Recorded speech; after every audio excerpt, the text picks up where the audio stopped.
आईने हिंदी के एक नए एपिसोड में आपका स्वागत है। और आज के इस वीडियो में हम बात करने वाले हैं अपाचे अटैक हेलीकॉप्टर्स के बारे में। एक तरफ जहां भारतीय वायुसेना में ये हेलीकॉप्टर ऑपरेशनल है और इन्होंने अपनी कैपेबिलिटी से भारतीय वायुसेना को काफी इम्प्रेस किया है, तो एक और नई अपडेट सामने आई है जहां पर कहा जा रहा है कि भारतीय थल सेना भी अब एडिशनल अपाचे हेलीकॉप्टर्स की तरफ जा रही है। तो आज के इस वीडियो में हम जानेंगे कि ये अपाचे हेलीकॉप्टर कितनी संख्या में लिए जाएंगे, भारतीय थल सेना इन्हें क्यों सिलेक्ट कर रही है, क्या इनके आने के बाद लाइट कॉम्बैट हेलीकॉप्टर की जो संख्या है इसमें कोई फर्क देखने को मिलेगा। तो आइए इन्हीं सारे विषयों को डिस्कस करते हैं आज के अपने इस वीडियो में। दोस्तों, भारतीय थल सेना को वर्ष 2020 में जो ऑर्डर प्लेस किया गया था 6 अपाचे हेलीकॉप्टर्स का, इनका जो पहला बैच है ये बहुत जल्द मिलने वाला है। बोइंग ने ऑलरेडी डिलीवरी की जो तैयारियां हैं वो शुरू कर दी है। एक नए कैमो में हमें ये हेलीकॉप्टर देखने को मिलेंगे और इनके आने के बाद भारतीय थल सेना की जो एरियल कैपेबिलिटीज है वो काफी इनहेंस होंगी, क्योंकि अपाचे अटैक हेलीकॉप्टर दुनिया के सबसे एडवांस और सबसे घातक हेलीकॉप्टर्स में गिने जाते हैं।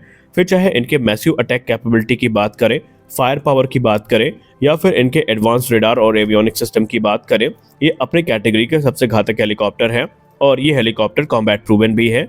इन्होंने अलग अलग युद्धों में अपनी उपयोगिता का प्रदर्शन किया है। फिर चाहे वो आप किसी भी युद्ध को देख लें जहां पर अपाचे हेलीकॉप्टर डिप्लॉय किए गए हैं, इन्होंने एक पूरा विध्वंस मचाया है। हाल ही में गाजा में भी हमास के आतंकवादियों के खिलाफ इजराइल के द्वारा बड़ी संख्या में जो अपाचे अटैक हेलीकॉप्टर्स के ऑपरेशन है ये लॉन्च किए गए हैं। और इन्हीं सारी चीजों को देखते हुए भारतीय थल सेना एडिशनल 11 की संख्या में जो अपाचे अटैक हेलीकॉप्टर है इनके ऑर्डर को प्लेस करने की तैयारी कर रही है। बोइंग के आला अधिकारियों की बात माने तो उन्होंने मीडिया से बात करते हुए ये बताया है कि वर्ष 2024 की शुरुआत में जो 11 अटैक हेलीकॉप्टर्स हैं इनका एक फॉर्मल कॉन्ट्रैक्ट भारतीय थल सेना के साथ साइन किया जाएगा। और ये जो हेलीकॉप्टर है ये कुछ एडिशनल इन्हेंसमेंट्स के साथ आएंगे जो कि भारतीय थल सेना की रिक्वायरमेंट के आधार पर बोइंग के द्वारा किए जाएंगे। बोइंग के आला अधिकारियों ने ये कहा है कि जो बातचीत है वो एडवांस स्टेजेस में है और बहुत जल्दी जो कॉन्ट्रैक्ट है वो साइन किया जाएगा। इसके पहले वर्ष 2020 में भारतीय वायुसेना के द्वारा भी 22 की संख्या में जो अपाचे अटैक हेलीकॉप्टर है इनका ऑर्डर प्लेस किया गया था और जो डिलीवरीज है वो सक्सेसफुली कंप्लीट करी जा चुकी है। दरअसल ये अपाचे की ई मॉडल्स हैं जिन्हें भारत के हिसाब से हाईली कस्टमाइज किया गया है। और उसी दौरान भारतीय थल सेना ने भी 6 की संख्या में AH-64 अपाचे हेलीकॉप्टर का कॉन्ट्रैक्ट साइन किया था, जिसकी लागत थी $930 मिलियन की, जहां पर एडवांस फीचर और आर्मामेंट भी इस डील का हिस्सा थे। यानी भारतीय थल सेना ने अपने जरूरत के हिसाब से इसमें कुछ बदलाव करवाए हैं जो कि इसे भारतीय वायुसेना के अपाचे हेलीकॉप्टर से थोड़ा अलग बना देते हैं। अब अगर हम अपाचे अटैक हेलीकॉप्टर की कैपेबिलिटी की बात करें तो निस्संदेह इसके पास जो स्ट्राइक पैकेज है वो शायद इस समय दुनिया के दूसरे जो अटैक हेलीकॉप्टर्स हैं उनके पास भी हमें शायद देखने को ना मिले। इसमें जो बहुचर्चित और सबसे ज़्यादा प्रसिद्ध मिसाइल है वो है AGM-114 हेलफायर, जो कि एक एंटी आर्मर मिसाइल है। यानी कि ये जो मिसाइल है इसे एंटी टैंक अटैक में इस्तेमाल किया जा सकता है और इसके अलावा एनिमी के जो बंकर्स हैं उनको डिस्ट्रॉय किया जा सकता है, एनिमी की जो पोस्ट है वो डिस्ट्रॉय की जा सकती है, या फिर जो उनके इंफ्रास्ट्रक्चर है उनको ये बुरी तरीके से तबाह कर सकता है। वहीं ये हेलीकॉप्टर एक तरफ जहां एयर टू ग्राउंड स्ट्राइक में काफ़ी ज़्यादा महारत हासिल कर चुका है, तो वहीं इसकी जो air to air attack capability है वो भी काफ़ी ज़्यादा इन्हेंस हुई है। माना जा रहा है कि इसमें Stinger air to air missile का इस्तेमाल किया गया है और भी फ्यूचर में कुछ मिसाइल्स हैं जो कि इसके स्ट्राइक पैकेज का हिस्सा बनेंगी, जो कि इसके air to air combat capability को काफ़ी ज़्यादा बढ़ा देंगी। एक तरफ जहां ये हेलीकॉप्टर काफ़ी ज़्यादा घातक है तो काफ़ी सेफ भी है। जी हाँ, इसका जो केबिन है जिसमें क्रू बैठता है वो या कॉकपिट जिसको हम कह सकते हैं वो वेल प्रोटेक्टेड है और जो स्मॉल आर्म के राउंड्स हैं उनसे ये पूरी तरीके से जो पायलट्स हैं उनको बचाता है।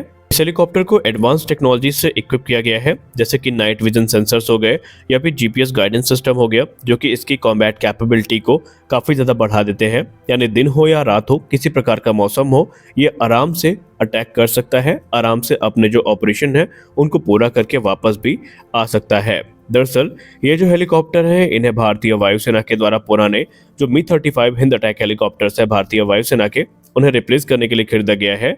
लेकिन अभी ये हेलीकॉप्टर थोड़ी कम संख्या में है। माना जा रहा है शुरुआत में अभी इनिशियल रिपोर्ट्स में कि शायद भारतीय वायुसेना भी अपनी रिक्वायरमेंट को देखते हुए एडिशनल अपाचे पे जा सकती है। हालांकि ये सिर्फ अभी जो मीडिया सोर्सेज के हवाले से खबर है वही सामने आई है। भारतीय वायुसेना का कोई भी ऑफिशियल स्टेटमेंट फिलहाल तो नहीं है जहां पर ये चीज़ साबित हो सके कि भारतीय वायुसेना जो एडिशनल अपाचे हेलीकॉप्टर्स हैं इनके तरफ जाने वाली है। लेकिन ये हेलीकॉप्टर काफ़ी घातक है, इसमें अब कोई संदेह नहीं है। अगर हम Mi-35 हिंद की बात करें तो ये बेसिकली भारतीय थल सेना के लिए खरीदे गए थे, लेकिन बाद में इन्हें भारतीय वायुसेना के द्वारा ऑपरेट किया जाने लगा। लेकिन अब भारतीय थल सेना अपनी जो एविएशन विंग है उसमें भी जो अटैक प्लेटफॉर्म्स हैं इनको इंक्लूड कर रहे हैं, ताकि पहाड़ी इलाकों में जो आतंकवादी गतिविधि हैं उनको रोकने में काफ़ी सहायक साबित हो। और इसके लिए सिर्फ अपाचे ही जिम्मेदार नहीं होगा, बल्कि अपाचे को कॉम्प्लीमेंट करने के लिए भारतीय थल सेना और भारतीय वायुसेना लाइट कॉम्बैट हेलीकॉप्टर की तरफ जा रही हैं। माना जा रहा है कि 156 की संख्या में जो लाइट कॉम्बैट हेलीकॉप्टर हैं इनका एक बड़ा ऑर्डर बहुत जल्द प्लेस किया जाएगा। इसमें से 90 हेलीकॉप्टर भारतीय थल सेना के लिए होंगे। जी हाँ, भारतीय थल सेना बड़ी संख्या में जो हमारे अटैक हेलीकॉप्टर्स हैं इनको खरीद रही है, जिसमें LCH 90 की संख्या में भारतीय थल सेना को ज्वाइन करेंगे और बाकी के जो हेलीकॉप्टर्स होंगे ये भारतीय वायुसेना का हिस्सा बनने वाले हैं। अगर हम भारत के LCH की बात करें तो इसे पूरी तरीके से अपने खुद की सेना के रिक्वायरमेंट को ध्यान में रख करके बनाया गया है, और जिस ऊंचाई पर LCH जाकर के ऑपरेट करता है इस समय दुनिया का शायद ही दूसरा कोई हेलीकॉप्टर होगा जो कि उसके फायर पावर को मैच करेगा, क्योंकि एक डिसेंट आर्मामेंट के साथ ये हेलीकॉप्टर जो सियाचिन ग्लेशियर है वहां पर भी इजीली ऑपरेट किए जा सकते हैं।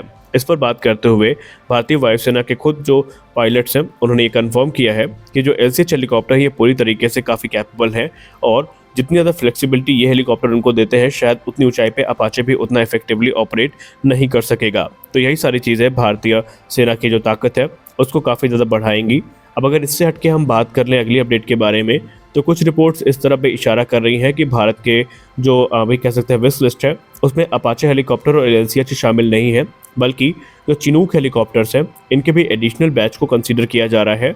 हालांकि भारतीय वायुसेना ने अभी इस पर कोई टिप्पणी नहीं करी है, लेकिन इस मामले के जानकार लोग ये कहते हैं कि चिनूक की जो कैपेबिलिटी है ये भारतीय वायुसेना को काफ़ी इंप्रेस कर रही है, और अपनी जो कह सकते हैं सप्लाई लाइन है या सप्लाई सर्विस है, इसके अलावा ट्रूप ट्रांसपोर्टेशन के लिए ये हेलीकॉप्टर काफ़ी अच्छे हैं, काफ़ी सहायक साबित होते हैं। इसलिए भारतीय वायुसेना लिमिटेड नंबर्स में इन हेलीकॉप्टर्स को खरीद सकती है। माना जा रहा है कि ये ऑर्डर जो होगा ये डबल डिजिट में होगा, यानी कि तकरीबन 10 से लेकर के 18 हेलीकॉप्टर्स का जो एडिशनल ऑर्डर है ये आने वाले भविष्य में हमें देखने को मिल सकता है। और अगर ऐसा हुआ तो भारतीय वायुसेना के लिए ये काफ़ी हितकर होगा, क्योंकि चिनूक हेलीकॉप्टर ने कई प्राकृतिक आपदाओं में और कई इमरजेंसी मिशन में अपनी जो भूमिका है उसको सुनिश्चित किया है। हालांकि अब एक्सपर्ट्स इसको लेकर के दो मत रखते हैं।